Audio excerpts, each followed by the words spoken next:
Today's seed of knowledge, cues. What is a cue?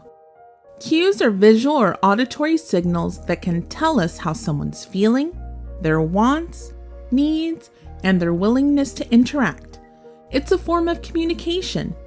Like a yawn can tell us that someone is tired. And a fussy child may be uncomfortable, wet, hungry, or many other things. And that fussiness is the precursor to crying, upset feeling, or a tantrum. Think about it. How important is it as a caregiver to be able to read the cues of the young children we care for, especially for the nonverbal child? Even with our verbal kiddos, sometimes they aren't able to regulate themselves enough to tell us what's going on. Let's practice reading some cues. What can you tell about these children? How do you think they feel?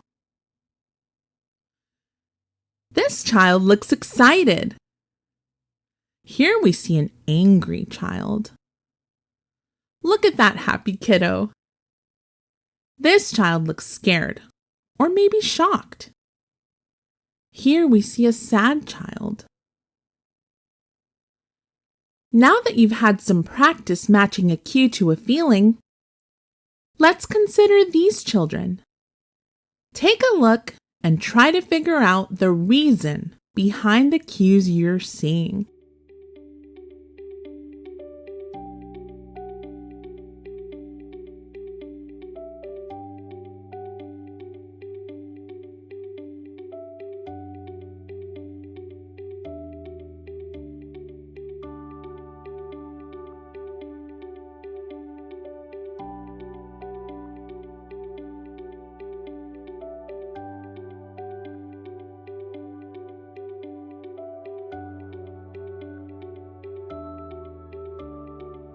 This activity shows just how important context is.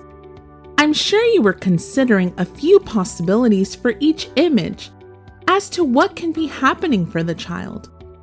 The context of a cue has a lot to do with how we respond to it. The goal is to respond sensitively to cues. And how do we do that?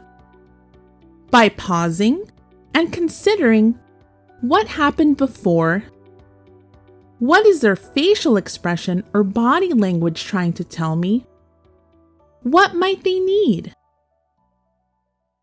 Then supporting them through the moment. If they're happy, share in their joy. If they're sad, acknowledge their feelings and offer comfort. It's important to match the tone or vibe of the child. It sounds simple, right?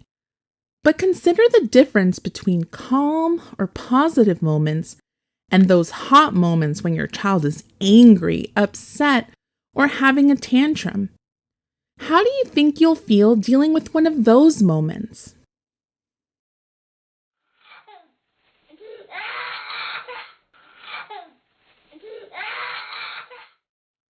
A crying baby. Chances are you felt a physical reaction. Your heart rate increased, your breathing changed. You might have felt helpless, frustrated, annoyed, or stressed. It's important to work on regulating yourself and trying to calm yourself before you respond to the cue. And we'll get more into detail in another video about ways to do that. But for now, I invite you to take a deep breath with me.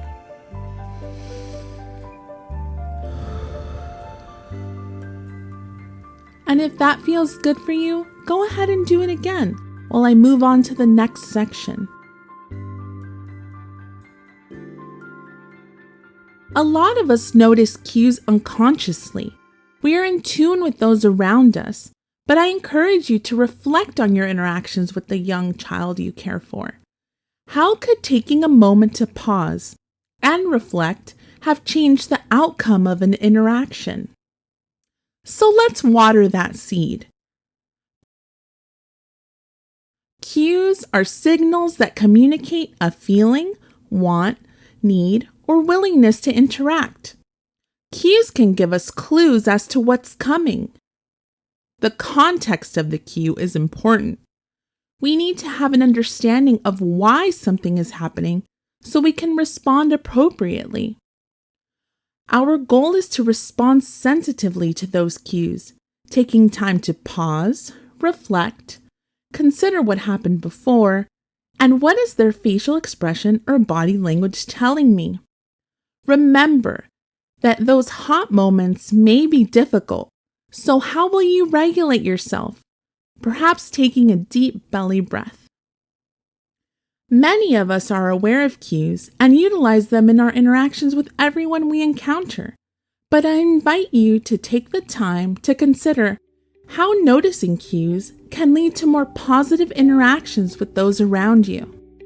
Until next time.